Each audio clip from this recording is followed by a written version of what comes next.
Olá, meu nome é Sandra, sou doutoranda do programa de pós-graduação em produção vegetal da UFMG e hoje eu vou falar um pouquinho sobre o que é transcriptômica. A chave para entender um organismo vivo é entender a expressão do seu genoma, quais genes estão presentes nesse genoma e quais proteínas são produzidas quando esses genes são expressos. Além disso, podemos querer entender o que está acontecendo em uma célula, como a expressão gênica está sendo feita ou como ela está sendo alterada num determinado momento. Uma abordagem comum para responder essas perguntas envolve a transcrição do RNA mensageiro, como esses RNAs estão sendo transcritos nessas células. Mas antes de falar disso, vamos começar do começo. A necessidade de estudo em larga escala surgiu com o projeto do genoma humano, em 2001, levando à conclusão que os processos biológicos não são particularmente regulados só pelo DNA, mas sim por um processo em vários outros níveis moleculares, e com isso surgiu outro nível de estudo, chamado ômicas. Essas tecnologias permitem uma abordagem holística em torno do dogma central da biologia molecular, através da integração dos dados do DNA, do RNA, das proteínas e dos metabólitos. Além destas, outras tecnologias são estudadas pelas ômicas e, ao longo disso, elas foram desenvolvidas. Então, agora, já sabemos quem são as ômicas, vou falar um pouquinho sobre a transcriptômica. A transcriptômica, além de catalogar os transcritos de uma amostra, tem como finalidade também mostrar a estrutura desses transcritos e as modificações que foram sofridas no pós-transcricional. Nesse contexto, a transcriptômica estuda as alterações fisiológicas no perfil da expressão gênica, e isso pode ser utilizado na avaliação de processos patológicos e fisiológicos. O transcriptoma estuda todo o conjunto de RNA, os codificantes e os não codificantes. Entre eles estão os RNAs mensageiros, os transportadores, os ribossomais e os microRNAs.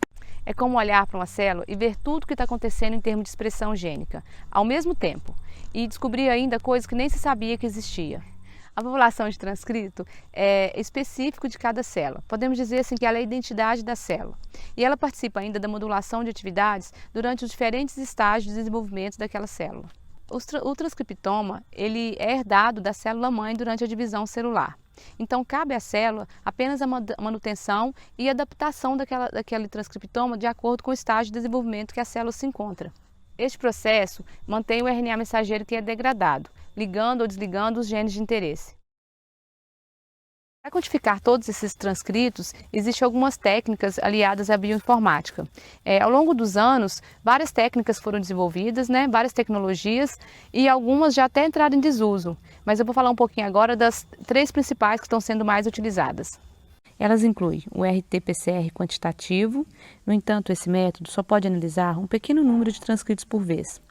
Dessa forma, técnicas de maior rendimento foram desenvolvidas para o estudo do transcriptoma, que são o microarray e o RNA-seq. Outras técnicas já foram utilizadas, mas ultimamente as que têm sido mais utilizadas são essas. Os microarrays medem a abundância de RNA mensageiro de uma amostra, através da hibridização de um conjunto de transcritos previamente marcados com fluoróforos. Há um arranjo de oligonucleotídeos complementares, ou seja, sondas. E essas sondas são mobilizadas em um substrato sólido. A intensidade de fluorescência na região de cada sonda vai indicar a mudança do transcrito naquele local. O desenvolvimento de tecnologia de microarray permitiu a análise de milhares de transcritos simultaneamente, e os avanços na detecção da fluorescência aumentaram a sensibilidade de precisão na medição dos transcritos de baixa abundância. Apesar disso, esses métodos têm algumas limitações, como altos níveis de ruídos e possibilidade de saturação, e dependem da existência ainda de um genoma de referência do organismo que está sendo estudado para a seleção das sondas. Com isso, a técnica do RNA-seq vem sendo muito utilizada, pois utiliza um sequenciamento de alto rendimento, com resolução de uma única base aliada a métodos computacionais para a quantificação dos transcritos. O que permite a utilização dessa técnica em organismos não modelos que ainda não tiveram o genoma sequenciado, além de permitir a utilização de uma quantidade inicial de RNA muito pequena, trazendo vantagem sobre a técnica do microarray.